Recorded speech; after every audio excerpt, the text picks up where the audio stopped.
Qual é o critério, um dos critérios, para ter um desconto maior ou um desconto menor? Quantos metros quadrados de obra? Quantos metros quadrados de obra? No fator de ajuste. No fator de ajuste. Então, aí entraria os 350, não? 350. Então, porque para fator social a gente falou que é de 100 em 100. 100. Para fator de ajuste, maior de 350, menor de 350. Isso. Agora explique, Gustavo, o que é o famoso fator de ajuste.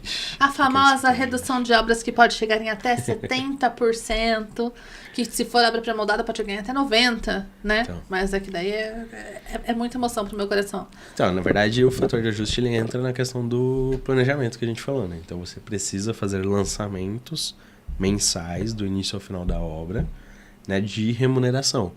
E aí, com base nessa remuneração, a gente consegue aí um abatimento de até 70%, dependendo da obra. Lógico, tem toda essa análise que a gente tem que fazer.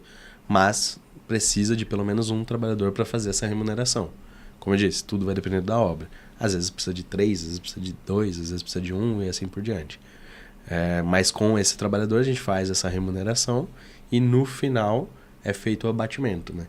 Então, o que você pagou durante a obra, é feito o cálculo lá na Receita Federal e a sua DARF sai zerada. Então, e é lógico que sai mais em conta, não é apenas um parcelamento, né? Thaís, qual o desconto pode chegar a uma obra com menos de 350 metros quadrados se ela fizer desde o começo, direitinho, planejamento tributário, a gente for lançando tudo certinho? Qual o desconto máximo que ela pode ter? O percentual é 70%. 70%. Então, quando a gente fala que obras, que a gente consegue reduzir seu imposto em até 70%, sua obra tem que ser menor do que 350 metros quadrados. Isso. E você tem que procurar a gente antes Isso. de começar a obra. Ah, mas eu já construí, ou eu tô há 6 meses do fim, ou já acabei. Thaís, existe possibilidade de fazer alguma coisa retroativa? Existe. A gente pode fazer o planejamento, o levantamento de todos os custos e fazer o recolhimento retroativo, né? Com todas as informações corretas, o trabalhador cadastrado de forma correta, mas tem que ser feita uma análise minuciosa, porque dependendo da quantidade de meses retroativo e do tamanho da obra, pode ser que fique muito próximo, os valores não compense. Mas eu já fiz caso retroativo que compensou muito. Quanto? De desconto? Acho que 14 mil. Num caso retroativo. Num caso retroativo. Se ele tivesse procurado a gente em tempo, tinha reduzido Ser muito mais. 20, né? Então, assim, é interessante Sim. falar sobre isso.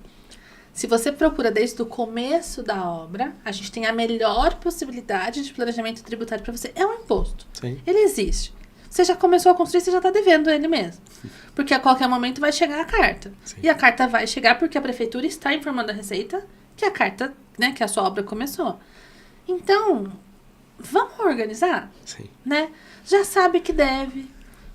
Pode pagar com até 70% do desconto se fizer o planejamento, se pagar o mês a mês, se fizer o registro do... Isso é uma informação muito importante. Nós vamos vincular este trabalhador autônomo ou MEI no seu CPF no e-social. Tá? Eu sei que nesse momento seu coração deu uma disparada. Vamos falar sobre isso. É um cadastro de trabalhador sem vínculo empregatício. Sim.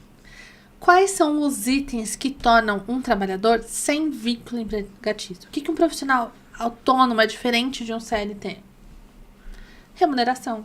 Então, por exemplo, ele recebe todo mês o mesmo salário, independente do que ele executou, ou ele vai receber conforme ele executou a obra? Então, o eletricista cobrou 15 mil reais pela instalação. Você vai pagar para ele 15 mil reais todo mês ou você vai pagar para ele quando ele terminar aquele processo? Sim. Falando de alvenaria, você vai pagar para o pedreiro 5 mil reais por mês ou você vai pagar conforme a medição do que ele executou?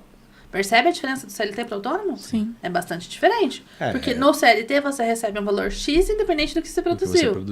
O profissional autônomo, ele recebe por produção. E ele tem horário a cumprir? Porque o CLT tem. Ele entra às 8 e sai às 5, sei lá. Sim. O profissional autônomo tem essa obrigação de horário? Não tem. Ele tem a responsabilidade da produção. Se ele produzir aquilo em 2 horas de trabalho, tá tudo certo. Se ele produzir em 8, tá tudo certo. O que vai depender é a produção dele, não o horário. Né?